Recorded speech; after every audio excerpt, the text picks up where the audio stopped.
Le goût d'entreprendre, Doris Pradal. Et seconde partie de cette émission avec Docteur IT. Non, ce n'est pas un nom de code. Guy Limpons est à la tête de Docteur IT installé à Toulouse et ailleurs. Il prolonge la vie de nos smartphones et autres tablettes. Un de nos référents éthiques, Jean-Marie Ferrenbach, vient de nous rejoindre. Bonjour Jean-Marie. Bonjour Doris. Première question à notre docteur. Bon, nous sommes dans un monde là qui est extrêmement fluctuant, qui est un marché qui a grossi extrêmement rapidement. Vous avez maintenant un créneau que vous avez identifié. Je crois que c'est extrêmement intéressant de le faire connaître à nos auditeurs parce que est-ce que nos auditeurs ont conscience qu'on peut réparer, hein? Est-ce que vous avez le sentiment que la population cliente de votre domaine, qui est, je dirais, a priori énorme, hein, est-ce qu'on a conscience qu'on peut réparer? Alors, de plus en plus, pour moi de plus en plus, parce que bon, ben déjà, vous n'y êtes pas, enfin, vous participez, les journalistes en général, hein, je veux dire, on en parle de plus en plus. Il y a pas mal de reportages. Oui, il y a eu les Répare Café qui naissent aussi. Il y a beaucoup de reportages à la télé, etc. Donc les gens commencent à savoir que ça existe. Bon, après, il y a quand même pas mal de magasins qui s'ouvrent aussi, notamment sur les smartphones. Hein. Après, nous, c'est vrai qu'on a des métiers un peu, on fait des choses que peu font, mais sur les smartphones, il y en a beaucoup. Donc bon, ça se voit dans les rues. Donc non, les gens, et puis bon, ça se sait, ça se communique. Non, aujourd'hui, je pense que vraiment beaucoup de personnes le font. Alors presque, est-ce que tout se passe à l'acte, c'est pas forcément vrai, mais je pense que ça se sait aujourd'hui. Quelles sont les pannes les plus fréquentes que vous rencontrez? Bon, sur les smartphones, c'est clairement la vitre cassée, hein, effectivement, parce qu'on le fait tomber par terre. Hein. C'est chez les jeunes les cuvettes et les toilettes, hein. Le samedi soir en boîte, hein, parce que ça glisse beaucoup. Donc voilà, ça c'est voilà beaucoup de. Alors par exemple, un smartphone qui tombe dans l'eau, c'est fini? Non, c'est pas forcément fini. Non, on les répare. Hein. Après, bon, ça marche pas tous les coups, ça dépend effectivement. Non, donc voilà. Donc, mais effectivement, beaucoup de vitres cassées, de connecteurs d'alimentation. Enfin, quand la recharge du téléphone, qui à force on se prend les pieds dans le fil, on va dire. C'est la même chose sur les ordinateurs. Beaucoup aussi de ce connecteur d'alimentation, enfin, ce qui permet de le recharger. Bon, après les ordinateurs, il y a des virus, des choses un peu plus classiques. Et les tablettes, c'est pareil que les téléphones. On fait quand même beaucoup de vitres, et puis après, bon, ça peut être des boutons, des jacks. Enfin bon, après, il y a plein de pannes diverses et variées. Mais c'est vrai que quand même pas mal aussi d'oxydation, quand c'est tombé dans l'eau ou autre. Est-ce que les fabricants vous ont bridé quelque part et il y a des choses que vous ne pouvez pas réparer? Alors, bridé, non. Ou vous empêche d'avoir accès, par exemple, à certains logiciels? Oui, en fait, aujourd'hui, on a du mal à trouver les cartes mères, effectivement. Donc, effectivement, quand c'est la carte mère qui est en défaut, il y a certaines choses qu'on peut réparer. Bon, après, économiquement, pas toujours. Hein. C'est-à-dire qu'à un moment, c'est sûr que si la réparation doit être plus chère que le PC, on pourrait s'acharner, mais on pourrait le faire, on va dire, mais on le fait pas, ça n'a pas de sens. Voilà. Donc, effectivement, dès que c'est la carte mère qui est en jeu, c'est selon, c'est plus compliqué, économiquement par là, je parle, parce que la réparation n'est pas viable. Jean-Marie, notre question. Oui, alors vous êtes donc entrepreneur, mais vous avez en fait autour de vous toute une série d'entreprises associées. Hein, vous avez un réseau en fait autour de vous. Ouais. Vous êtes le chef docteur, si j'ose dire. Hein. Le responsable de la clinique. Oui. Voilà. Qu'est-ce que je veux dire? Bon, vos clients, qu'est-ce que vous privilégiez vis-à-vis d'eux comme je dirais comme paramètres, comme spécificités qui vont vous permettre finalement de les convaincre de venir chez vous et de rester des clients et de diffuser la nouvelle, c'est réparable et on a trouvé le réparateur. Qu'est-ce qui va faire que votre entreprise a une vision possible à long terme, à travers quelles valeurs? Est-ce que vous pouvez le dire? Oui. Alors, ce qui était important, un peu comme je vous disais, il y avait une démarche un peu aussi au départ intellectuelle, si on peut dire. Hein. Donc, c'est vrai que je me retrouvais, bien que je sois pas très vieux, mais c'est vrai que j'avais déjà une expérience, donc j'avais envie j'ai réfléchi un petit peu à ce que je voulais faire, comment je voulais faire. Donc, l'idée c'était la transparence, pour répondre clairement, c'est-à-dire que contrairement un peu à ce qui pouvait se faire, c'est ce qui se fait toujours d'ailleurs dans la réparation, on a souvent tendance à passer par une phase de devis payant pour savoir combien ça va vous coûter, et puis après c'est la surprise, on a déjà payé 30 € pour savoir que ça va être 500 €, que c'est du coup complètement idiot. Voilà, donc nous on est sur une notion de devis gratuit. où effectivement, et on va faire payer que si la personne accepte le devis, et en même temps, si on peut réparer, parce que ça peut arriver aussi qu'on puisse ne pas réparer.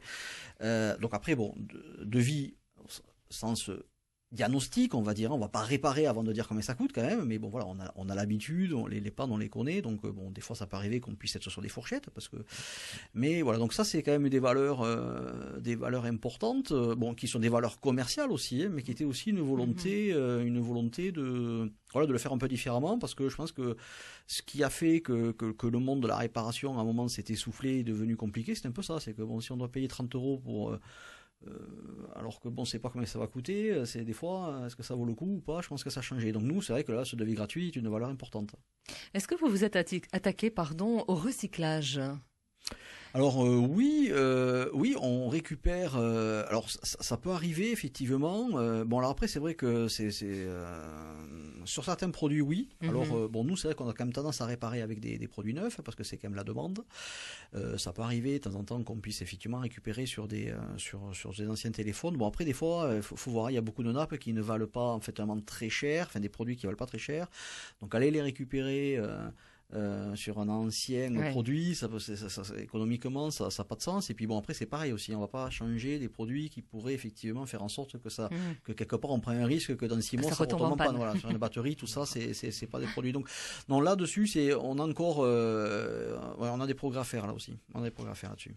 Il y a du travail au niveau du c'est pas si évident, c'est pas si évident. Donc effectivement, enfin, on va être plutôt là dans l'effort d'effectivement de faire en sorte qu'un téléphone qui a une panne revive, mais bon, celui qui est vraiment en panne complètement, là, lui, on n'a pas d'option pour lui. Jean-Marie, c'est notre question. Alors, je me tourne vers ceux avec qui vous travaillez autour de vous. Comment se fait la rencontre avec vous d'un nouvel associé? Voilà, c'est pas le plus simple aujourd'hui pour nous. C'est là où on pêche un peu. On est en train c'est un peu notre faiblesse aujourd'hui commercialement. Enfin, la commercialisation de ces chaînes-là. Ben, comme on fait quelque chose de pas cher, contrairement à des franchises classiques où il y a des droits d'entrée, où effectivement économiquement on peut avoir pas mal d'argent.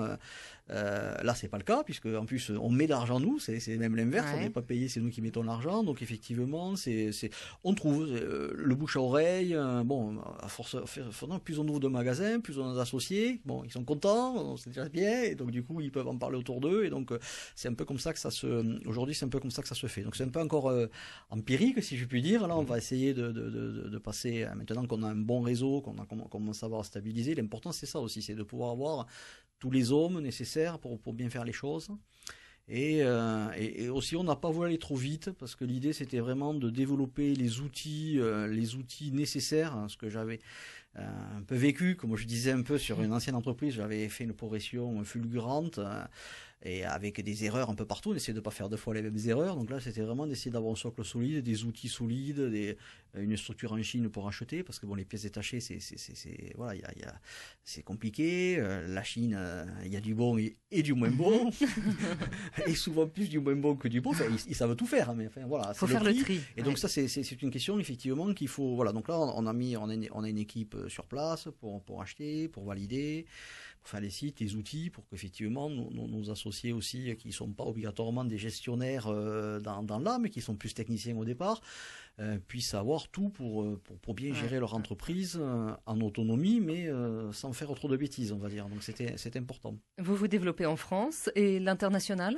Alors pas aujourd'hui la France. Après on y pense, l'international c'est quelque part, mais enfin bon, déjà il y a pas mal de choses à faire en France et on va commencer par la France. Oui, puisque vous annoncez quand même quelques 200 magasins d'ici à 2020. Donc on a une trentaine comme je vous disais, donc on a encore pas mal de boulot.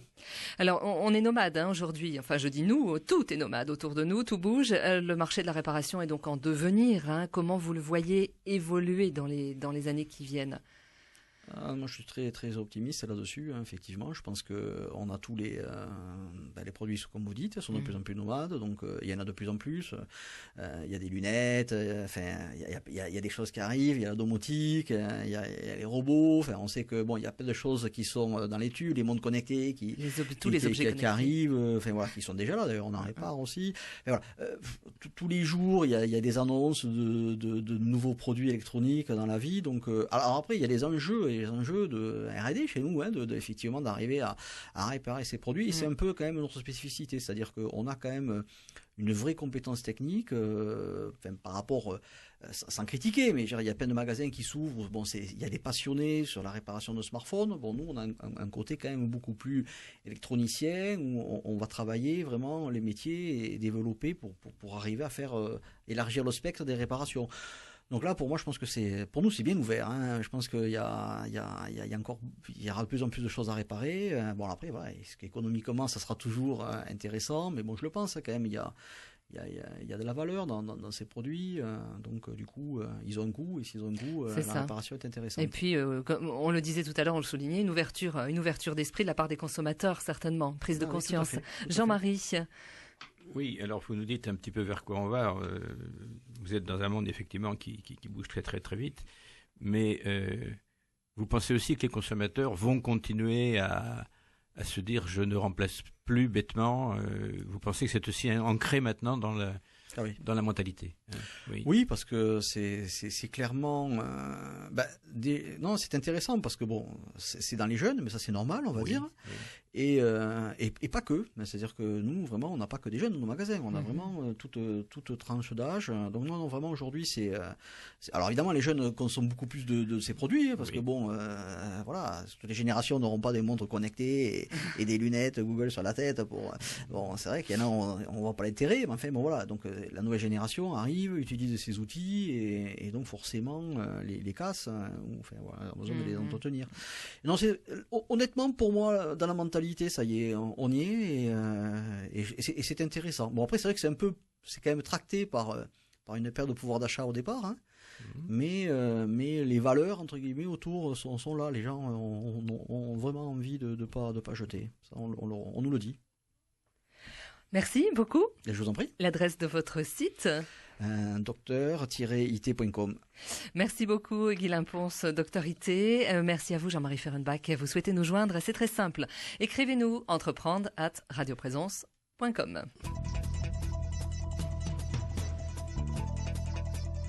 Retrouvez cette émission sur décideurenrégion.fr/midi-pyrénées.